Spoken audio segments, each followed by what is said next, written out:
going to be investigating the electron energy level diagrams, and we're going to be using the interactive periodic table to do this.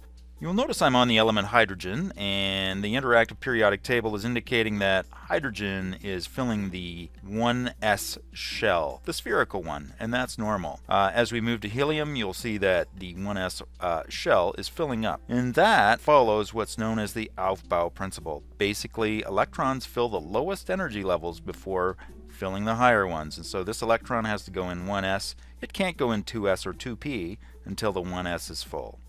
Let's move up to the next energy level, which is lithium. And so lithium, the electron goes in the 2s orbital. That's the lowest energy level it can occupy. Beryllium goes into the same orbital because this is the lowest energy level it can occupy.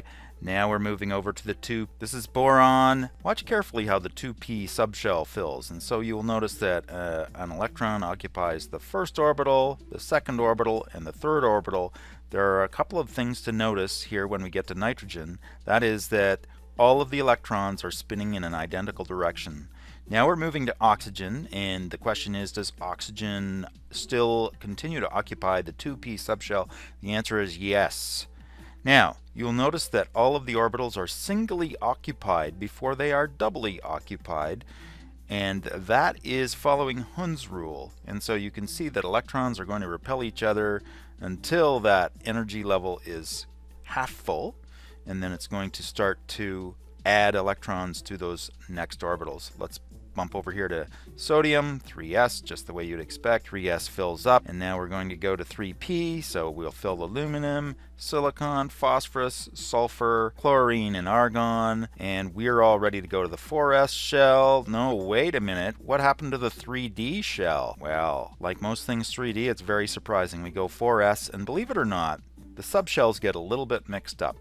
And so after 3p is full, 4s is actually the lowest energy subshell, and then it's followed by 3d. And so watch carefully, everything is following that Hund's rule, and oh wait, chromium just did something miraculous. Notice the change from vanadium to chromium. Watch the 4s orbital. And so this is a violation, or rather an exception, to the Aufbau principle. The 3d subshell, when we get to this number of electrons with chromium, 3d subshell actually becomes a little bit easier to fill than the 4s, and so the electrons spread themselves evenly.